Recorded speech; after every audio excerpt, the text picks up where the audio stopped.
Hello வணக்கம் friends.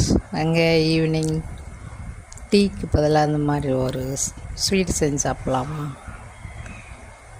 அடுப்பில் பால் ஒரு கிளாஸ் வச்சு தண்ணி அரை கிளாஸ் நல்லா கொதித்த பிறகு ஒரு அரை கரண்டி ரவை போட்டு கிளறி அதுக்குள்ளே சர்க்கரை ஏலக்காய் ரெண்டு போட்டு மிக்சியில் நல்லா அடித்து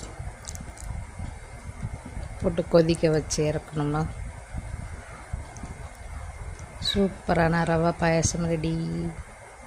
ரெண்டே பொருள், ஏலக்காய் சீனி ரவை, அதுக்கு கூட ஸ்நாக்ஸ் அப்பளம்.